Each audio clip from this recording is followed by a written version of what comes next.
Are you trying to give Joy inspiration to run faster?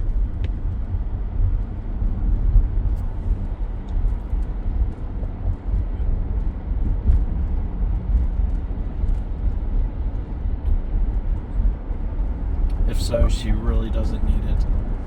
Come. I have a hard enough time keeping up with her as it is.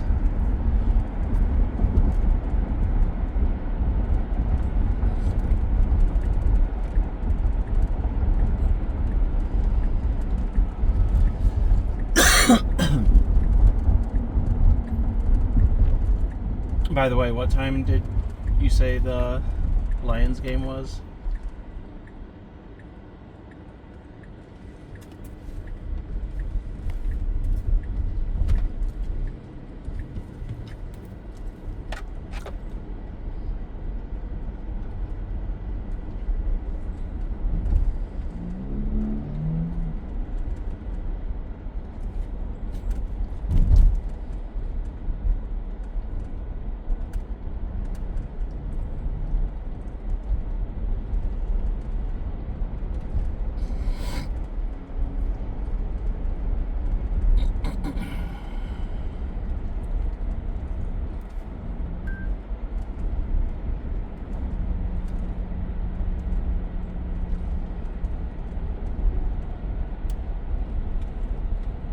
You mean manana?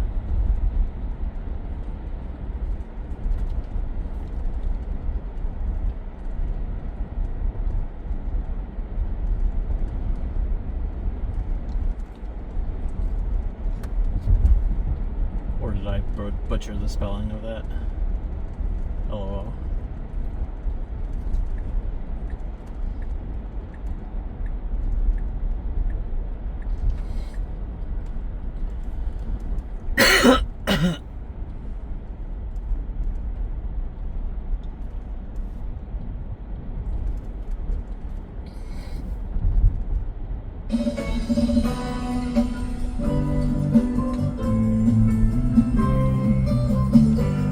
So, I just came out to find Joy chewing on this.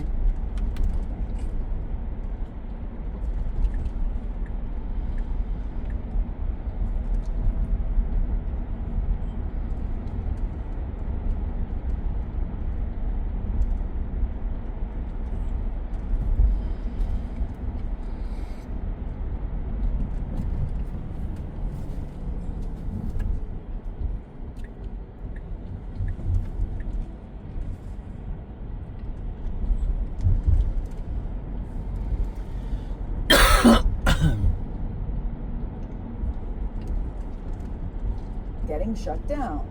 For the current president, that essentially means doing nothing at all. The White House releasing a statement indicating they will not enforce the ban, and that, quote, given the sheer fact of timing, this administration recognizes that actions to implement the law simply must fall to the next administration. So what happens once Trump takes over on Monday? That is very much up in the air. I want to bring in NBC's Ryan Riley. Harry Littman is a former U.S. attorney and host of the Talking Feds podcast. Sapna Maheshwari is a New York Times reporter who covers TikTok. And NBC's Brian Chung will join me here in studio. Okay, Brian, let's start. You're right here. Yeah. I understand we just heard from TikTok. What do they think about all this? Yeah, well, look, TikTok just issuing its statement via TikTok. The TikTok U.S. CEO saying basically that he hopes President Trump comes in to save the day. Take a listen. On behalf of everyone at TikTok and all our users across the country, I want to thank President Trump for his commitment to work with us to find a solution that keeps TikTok available in the United States. Adding later that he said, rest assured we will do everything in our power to ensure our platform thrives. The reason why he's issuing this statement is because with the Biden administration essentially handing off the football to the Trump administration to cross us over from when the ban would take effect on Sunday into Monday, TikTok is asking Trump, who's basically holding the keys to TikTok's fate, to do something about it. Now here's the question, Chris. What could the incoming president do? He's going to roll over and he's going to give them whatever the fuck they want. Signed by Congress, passed by President Biden, and upheld by the Supreme Court. Trump's going to show him there's some How to roll over like Jethro with does. perhaps saying something that is a qualified divestiture that would allow TikTok to continue operating. It would conceivably take time to make that happen. But a lot of questions over whether or not TikTok will still function once we get to Sunday. All right, so Ryan, what more can you tell us about the Supreme Court decision? Yeah, so the Supreme Court is saying that there is no doubt that for more than 170 million Americans, TikTok offers a distinctive and expansive outlet for expression, means of engagement, and source of community. But Congress has determined that divestiture is necessary to address its well-supported national security concerns regarding TikTok's data collection practices and relationship with the foreign adversary. For the foregoing reasons, we conclude that the challenged provisions do not violate the petitioner's First Amendment right. So essentially what you have there is this notion that they were focused on those national security things. The Supreme Court actually sort of set aside the other issue that the government brought up here, talking about this notion that TikTok could be used sort of as a propaganda tool to convince Americans. That was not really necessarily the focus on. It was that data collection, that all of that information being in foreign accessible with foreign adversaries. They focused on. This has been something that the national security community has been really focused on for a very long time. There's pretty widespread agreement within the intelligence community about this issue overall. But of course, you have this enormous base of support, particularly young people. In this app and use it on a daily basis. You have a lot of these businesses who are tied to it. So it's a very complicated issue. But practically speaking, even though everyone's known this is coming for so long, this has been the date on the calendar. The federal government isn't going to open on the next business day until Donald Trump is in office. So even though it is on paper that this is, no, this is not for you. On Sunday, really, you already stolen this from me. Is president. And we don't even know who the acting attorney general is going to be when Donald Trump becomes president. We don't know who are they in a lot of these positions. So that's sort of the situation that we're in, and I think that that's what the Biden administration is doing here, particularly in those final hours when there's so much that you're trying to get over.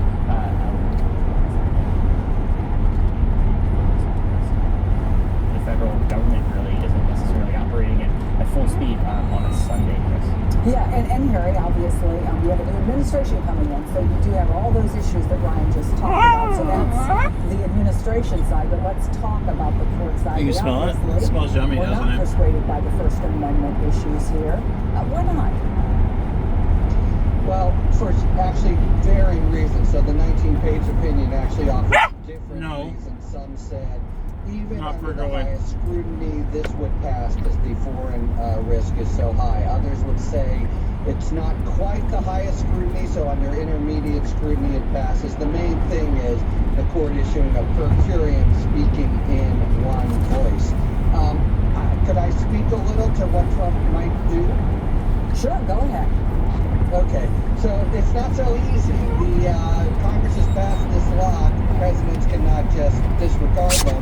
As Ryan said, there's a possibility of saying a qualified divestiture. And, Trump has had a kind of casual relationship with the truth for years, but he would have to make a proclamation to Congress that in essence would be a lie. There's no possibility come Monday that there's a buyer on the horizon and they're just working out the details. ByteDance itself in China say we'll never sell. He could try to issue a different executive order saying, I just declare that this is not enforced, but there's very strong law there saying, especially in the face of a countermand by Congress, you can't do it. And I think he'll be sued immediately. So I know he thinks of himself, maybe the country does, as the great deal maker coming in to save the day, but his legal restrictions, and this is what we're watching as he takes office, really don't give him a lot of operating room. All right, Safra, you know this issue as well as anyone. You've written about it extensively. So where does this go from here, from the people you're talking to? What seems likely? In the near term, it does seem like TikTok is not going to be working the way we know it as of Sunday. And, to everyone else's point who's just spoken, there's really limits to what Trump can do legally. This law is very specific. It gave TikTok and ByteDance the challenge to sell in 270 days, and the company took a different kind of bet. It bet that it could overcome this law in courts, and now it is really scrambling, looking for a Hail Mary. And I think this is just hitting the app like crazy. Like, users have been hearing about a potential ban since 2020. And for some reason, this one it never sank in until this week. Harry, Donald Trump posted that his administration, he is reviewing the situation. They're going to make a decision on TikTok in the not so distant future. So if he wants to keep TikTok alive, what do you give his chances as? What does seem to you like the most likely outcome here? Okay, well, let's start with I must have time to review the situation. He does not have that time. By the time he takes office, it will already be the law. Chris, it is really a test of how brazen and indifferent to legal prohibitions he's going to be, which is a much broader theme going forward. I think the qualified divestiture provision, meaning there's somebody on the horizon who's ready to buy, that just can't happen. Truthfully, though, nobody will step forward. So if he tries to do something, it'll be to sort of bully through I hereby suspend, and that will engage the law that I just talked about executive orders trying to countermand Congress. My best guess is he tries to do something because it's so much about his deal-making prowess. Plus, he's so cozy now with the CEO of TikTok. But I think he'll fail. Where does this leave, Brian? Companies like Google and Apple, right? They provide this. They're a conduit for this. What do they do now? Yeah, and actually, those companies are critical to the way that the law was going to take effect, which is that if the law is upheld, which it was today, as the Supreme Court said, that Apple and Google cannot provide services to TikTok, which is designated as a company that's attached to a foreign adversary by the statute. So on Sunday, that's the law as read. But you heard the Biden administration saying they don't really plan on enforcing that on Sunday because, again, they want to hand off this statutory hot potato to the Trump administration once they take office on Monday. So it sounds like on Sunday, be this pursuing of these fines that are written into the law that a company like Apple or a company like Google would be hit with if they continue to offer TikTok as a, let's say, for example, downloadable app in their app stores and the Google Play stores. So that means that for Sunday, it should mostly be okay. That also applies to companies like Oracle, which hosts the servers that essentially allow TikTok to continue scrolling for those that have them on their phones. So it doesn't sound like Sunday will have any sort of interruptions, but beyond that is an open question because it depends on how the incoming president is going to define not just what his view is of the law, how the DOJ is going to enforce it, and then also whether or not the servers or the companies that work on a third-party basis with TikTok would have legal protection if they do continue to provide TikTok services. That's an open question. Yeah, one of the things we've seen is that social media users, Sapna, can be very adaptable, right? We saw it with Twitter, folks moving on to other places, and now TikTok alternatives. They're already moving to other apps. Two of the ones that are most frequently mentioned are Lemonade and RedNote. Those are also owned by Chinese companies, so that begs the question, could we see the same problems crop up there, just on a different platform? Yeah, it's very possible. I mean, and this law leaves open the possibility of kind of taking similar actions against Chinese companies in the future. The law specifically identifies the countries affected as China, North Korea, Iran, and Russia. So definitely possible. This current law actually does affect Lemonade because it's owned by ByteDance. But I mean, it brings up this other point, which is for every day that TikTok is potentially not working properly or not available or updating, that's a big deal in the world of technology where users and attention time is everything. So I think that introduces more questions for TikTok's business too. Oh boy, Sapna Maheshwari, Ryan Riley, Harry Littman, and Brian. Okay, Harry, real quick. Congress is maybe doing a solution to pass the 90 days that Trump can't do on his own. All right. Time will tell. Thank you all very much. We are watching closely, maybe not as closely as some younger people I know. All right, coming up, the extreme cold in the forecast that forced Donald Trump to make a big announcement about his inauguration on Monday.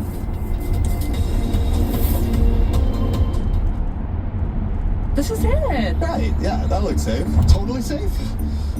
Breathe. First timer, huh? Let's pause for the facts. Sure, it looks safe, but like nearly half of all used cars, it's been in an accident. With Carfax.com, you see how accidents impact price, so you don't have to overpay. Unpause. One accidents in space. You're gonna need it. Please. Twins. No. Oh, that was too long of a pause. Shop with the facts at the all-new Carfax.com. Here's to getting better with age. Cheers to beating these two every Thursday. Help fuel today with Boost High Protein. Complete nutrition you need and the flavor you love. So here's to now. Now available Boost Max. What Tractor Supply customers experience is personalized service made possible by T-Mobile for Business. With T-Mobile's reliable 5G business internet, employees get the information they need instantly. This is how business goes further with T-Mobile for Business. My accountant, who uses unsecured email, has all my tax info. Fraudulent tax returns due to identity theft increased by 20% last year. That's why LifeLock monitors millions of data points for identity theft. LifeLock, for the threats you can't control. What about these? Looks right. Quick, the quicker picker-upper. Bounty absorbs spills like a sponge and is 2 times more absorbent, so you can use less. Bounty, the quicker picker-upper. When President-elect Donald Trump takes the oath of office on Monday, he'll be doing it indoors instead of outside on the inaugural platform at the Capitol. That's because an Arctic blast is set to give President-elect Trump the coldest inauguration in 40 years. The temperature at noon, when Trump will be sworn in, is expected to be around 22, but when you combine that with winds gusting to 25 miles per hour, So the Trump's wind too much chill of a would be pussy for the 5 or cold. 10 degrees. Add to that, crowds and guests would have already been in place for a while, potentially hours, waiting before the oath. So if the forecast holds, Monday would be the coldest inauguration since 1985, when Ronald Reagan did take the oath of office inside the Capitol Rotunda. The high in D.C. that day, 7 degrees. Joining us now, NBC senior White House correspondent Garrett Hick and NBC's Michelle Grossman, who is covering the forecast. So, Garrett, what happens now? What do we know about what Inauguration Day is going to look like besides awfully cold outside? Yeah, Chris, I just got off the put phone on with some the mittens transition like official Bernie. working on inauguration planning, and a lot of this is still up in the air. But the bottom line is, you will not see the president-elect become the president really at any point outdoors during the course of the day. His speech and his swearing in will happen inside the Capitol Rotunda. The plan for the parade is in some capacity going to move to Capital One Arena, where the Washington Capitals play and where Donald Trump was holding a rally the night before. It's not clear if there's going to be a moving portion of this parade or if it's basically going to be a series of performances inside the arena. All of this is a moving target because of that extreme cold. And Donald Trump, in a message to his supporters on Truth Social, basically said, "I'm doing this for your own good," saying he's concerned that his supporters wouldn't be safe. Also, the police, the service animals, the dogs and horses that the National Park Service and these various units use to keep them all safe. He said, bottom line, he said this is a safety decision to move things indoors, and he's confident that production values will be high. But let me tell you, Chris, I've covered a number of Trump rallies in temperatures at least this cold, and his supporters, as we all know, are extremely dedicated, and many of the folks who our team has talked to already in town in Washington are disappointed by this announcement. Take a listen to what we've heard on the streets of D.C. just today. Well, I don't like it. I mean, we came all the way from Washington from Oklahoma, and now we're not going to get to see it. We might as well stay home and watch it on TV. It's actually something that we've been looking forward to for historical purposes. Well, get ready, because this is the first of many letdowns by your fucking to come up and be a part of this event. And all of a sudden, to hear that it's being moved indoors, that's we're prepared kind of for like the weather. It's not a problem. So, Chris, we'll see exactly how this all shapes up when the planning, sort of spinning the plates in the air all stop, and we learn exactly what the Trump team has decided. But the bottom line is we're not going to have back-to-back inaugurations visibly, noticeably disrupted by outside events, be it the weather or COVID 4 years ago.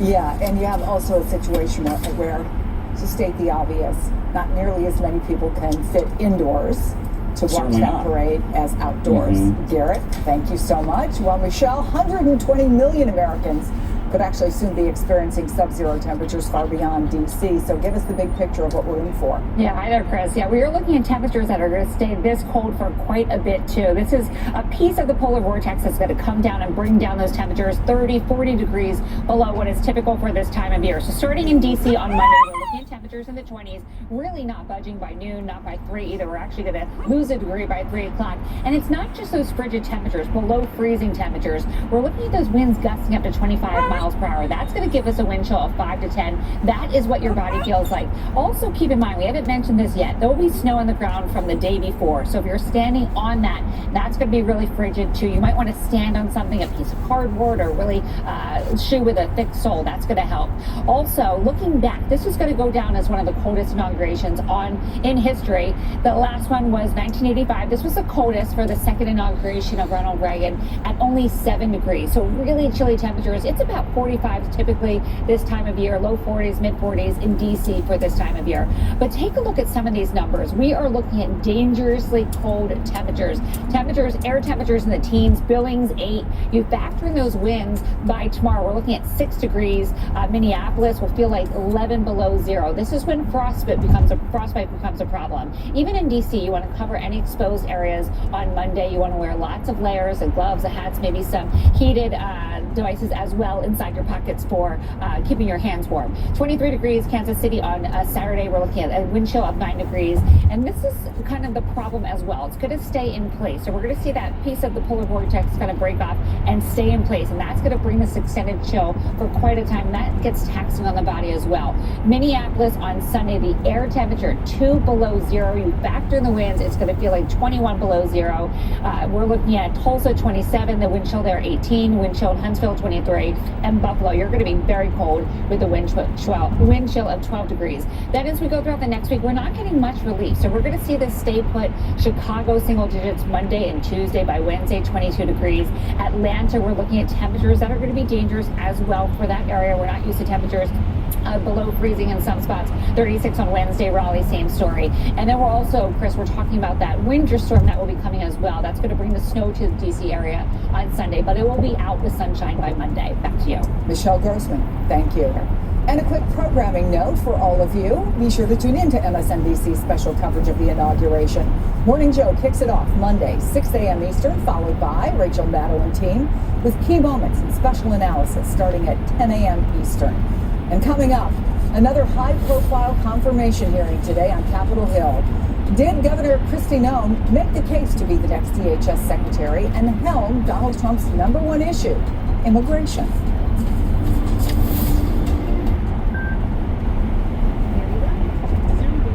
Price on this? Have you checked Single Care? Whenever my customers ask how to get a better price on their meds, I tell them about Single Care. It's a free app accepted at pharmacies nationwide. Before I pick up my prescription, I always check the Single Care price.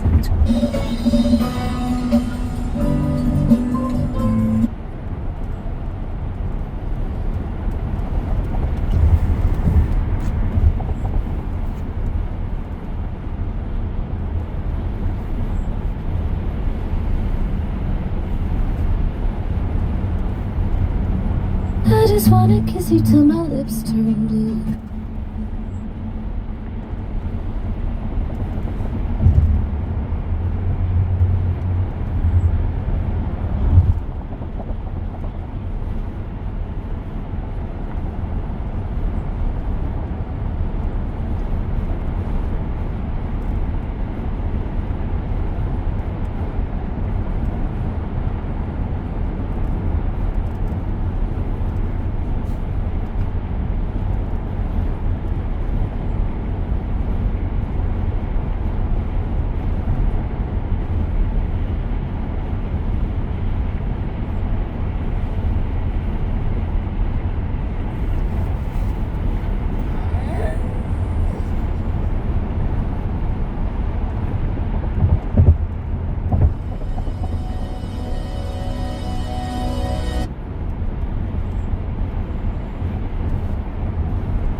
him and then he hates you.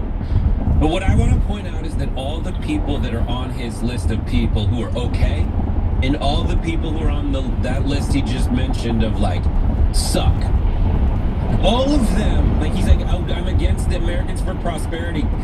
Koch's, Charles Koch's, the answer is no. Now, those same people watch Elon Musk's life and watch Jeff Bezos' life the way people in the 80s watch lifestyles of the rich and famous, and he was in the military, dodged the draft, insulted a POW, and John McCain, a true hero. If I'm sent into combat, Donald Trump was a moral disaster, a con man and grifter, and possibly America's Hitler. And I guess it doesn't bother him anymore. I guess if there's going to be an America's Hitler, you probably want to be on his side or something, according to J.D. Vance. I don't know. He's the religious guy. I'll leave that to him. But anyway, it's not just J.D. Vance. The new White House actually is going to be staffed by a lot of people who've had quite a bit to say about Donald Trump. Take a look at this. Well, I think the problem is, number one, he's a bully.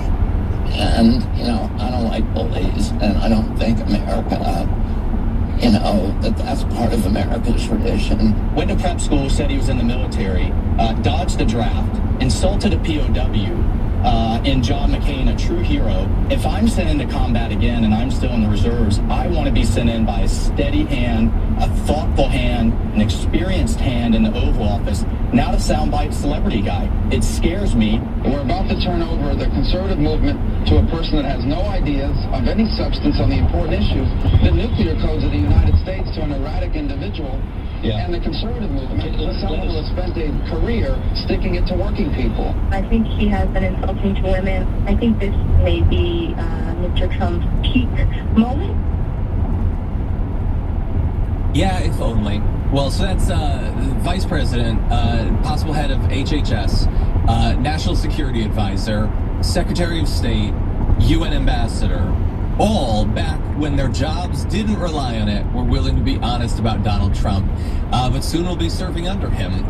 Now, they've, I guess, been forgiven. Others will not be. I'm not going to read the entire thing, but Donald Trump bleated out a weird message to get people to stop suggesting employees for him, where he didn't want anyone affiliated with Charles Koch, dumb as a rock John Bolton, bird brain Nikki Haley, who's been doing nothing but play nice with him for months now. She's still bird brain, by the way.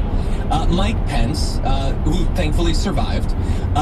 You'll see Dick Cheney, his psycho daughter Liz, Mitt Romney, Paul Ryan, Mark Milley, a long, long list of people who've previously worked with or served under Donald Trump that I guess if you've been affiliated with him, you don't get to be in the government. Although, who's to say? He used to hate Marco Rubio. Brett, any thoughts? Right. Here's everybody says all the things everybody thinks about this, where it's like, oh, he loves you until you cross him and then he hates you. But what I want to point out is that all the people that are on his list of people who are okay, and all the people who are on that list he just mentioned of like, suck. All of them, like he's like, oh, I'm against the Americans for Prosperity, Koch's, Charles Koch's organization. But like all the people he put in place anyway, they all advocate for all the same policies as the people on his S list. Yeah. You know what I mean? Like it is, and that's the thing people don't understand about Trump. It's his priorities are always already only how do rich people's lives get better? That's it. And then, how can I make the powerful people I deem to be like players and powerful people, how do I make them bend the knee to me? That's it. It never changes from those two things. Those are the common denominators of every action Donald Trump takes. And every time you're like, well, see, he just stuck it to the Kochs. And the Kochs, we all know, they're for polluting everything and they're for, unfettered capitalism. Mm-hmm. Bro, and all the people, he's got, whatever. I mean, he's against interventionism. Marco Rubio is a Secretary of State. Like, every tea leaf you try to read about this guy that indicates that he actually does care about you, the people, he don't. Yeah. He doesn't, because every other person that's the alternative, the person he was just talking trash on, still advocates for survival of the richest. It ain't that complicated. Yeah, 100%. Let's go with Rubio. Pete Hegseth wants to invade Iran, and oh boy, he's sticking it to the Kochs. And the Kochs are out there spending $20 million advocating for his tax cuts to be extended, which he's 100% going to do. Again, they all agree on the stuff that actually matters. The fighting is for show. It's just out there as a distraction. On the money, they agree. Okay, with that said, we're gonna take a short break. Much more to get to after this.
To the nation on his way out. The potential rise of a tech-industrial complex that could pose real dangers. An oligarchy is taking shape in America of extreme wealth, power, and influence that literally threatens our entire democracy. Okay. Yeah. Thanks for the encouragement, Mr. President. I'm shitting my pants in comfort. Look, I know you've only got a few days left, but don't just give us problems. Maybe offer some solutions, you know? There's a dangerous threat of oligarchy from a rich elite. And that's why I'm pardoning Luigi Mangione. Go get him, Tiger. Good calling here. Yes, Biden used his last speech as president to warn us about a new American oligarchy. And you can tell the message hit home because of how many people, and this is true, how many people immediately went to Google to search, what is oligarchy? And weirdly, Google responded, don't worry about it. Turns out, you don't need to Google oligarchy to understand what it actually looks like. Just tune in to the inauguration this Monday. NBC News is now reporting that Elon Musk, Jeff Bezos, and Mark Zuckerberg will all three attend Donald Trump's inauguration next week. The CEOs of Apple and Google will be there. Sam Altman from OpenAI, TikTok CEO, Shou Chew. He was invited to sit on the dais where former presidents and family traditionally sit. Ooh, that is right. Facebook's at the inauguration. Google, Amazon, the CEO of Zoom will be there wearing a suit top, short bottoms. CEO of Uber will be there in 2 minutes, maybe 5 minutes. You know what? They're looking for a new CEO. Even the CEO of Vine will be there.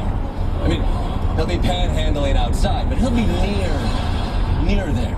The inauguration guest list can't just be billionaires who get off reading your DMs. There has to be more. I mean, who else is Trump inviting to watch him take the oath of office? Performing at Trump's inauguration will be familiar names from his campaign, including Kid Rock, Lee Greenwood, and the Village People. First responders from Butler County, Pennsylvania, where Trump survived that first assassination attempt, will march in the parade. And the MAGA garbage truck that went viral during the campaign will reportedly hit the streets of Washington, D.C. during the Inauguration Day parade. Whoa! Trump's bringing back all the characters from the campaign like it's the Seinfeld finale. We're going to be watching from home like, look, it's the cats and dogs from Springfield, huh? And they're wearing Trump's ear bandage. I mean, they're even bringing the garbage truck. He used it as a prop in one campaign stunt, and now it's going to be in the parade. I mean, it's not even going to drive itself. It's going to ride in the back of a limo. I mean, now that this garbage truck is a MAGA celebrity, the sky is the limit. It's going to get its own right-wing podcast, join the White House staff, then every Trump sycophant is going to start sucking up to it, then finally reporters will catch the truck getting a hand job from Kimberly Guilfoyle in the Rose Garden. Tale as old as time. But I will say, this inauguration list must be so embarrassing for anyone who didn't get an invite. I mean, Sean Spicer's going to be like, does anyone know if the garbage truck has a +1? You know what, let's move on, because while the new presidency is about to begin, there's a frenzy of activity happening at the end of the current presidency. Yesterday, President Biden announced a breakthrough in the war in the Middle East. Phase 1 of a ceasefire between Israel and Hamas. And what I found really uplifting is that we finally sealed the deal. New reporting this morning that there was extraordinary cooperation between the outgoing and incoming administrations. The New York Times reports there was coordination between both presidential teams, and that each directed their advisors to work together to push Israel and Hamas over the finish line. Look at this. Look at this. You see this? This is truly inspiring. Two administrations, two rivals, working together to make the world a better place, focusing on what's important, creating peace in the world. Not petty fights over who gets the credit. Does this deal belong to Biden or Trump? Who do you give credit to? It could not have happened without Trump. This is President Biden's negotiation. If Donald Trump wasn't elected in November, none of this would have been happening. This credit goes to Joe Biden. Joe Biden. Not 100%. That's not fair. Babel! Come on, what is all this arguing about? There's enough credit for everyone who deserves it. The presidents, the diplomats, and most importantly, everyone who changed their profile pics. You're welcome. Hey, what else do you expect from the media? Stirring up drama is their thing. I'm sure the two statesmen at the heart of the negotiations are content to share the credit. President-elect Trump wasted no time angling for credit on the ceasefire deal we've been talking about this morning, posting on his social media site that, quote, this epic ceasefire agreement could have only happened as a result of our historic victory in November. How much credit do you give to the Trump team for this deal? Trump is already taking credit for it. Well, you know, this is the exact framework of the deal I proposed back in May. Exact. First off, Joe, I don't think that's the brag you think it is. Everyone's been ignoring this thing since May. Then something happened. I don't know. And Donald, can you just throw this man a bone, please? Haven't you done enough to poor Joe? You took his second term. You took his legacy. You took his wife to go see Baby Girl together. Can't you just share a little credit with him? But guys, a little perspective here. The important thing isn't who gets credit. The important thing is that after over a year of war, we finally have a ceasefire. A new wrinkle in the hostage ceasefire deal. Israel's war cabinet a short time ago delayed a vote to officially ratify the deal because they say Hamas has reneged on some parts of the agreement. Like I said, the important thing is we thought about having a ceasefire. And what a fun couple of hours it was. For more analysis on the ceasefire deal, we turn to Desi Leidick and Michael Costa. Michael, I want to start with you, Michael.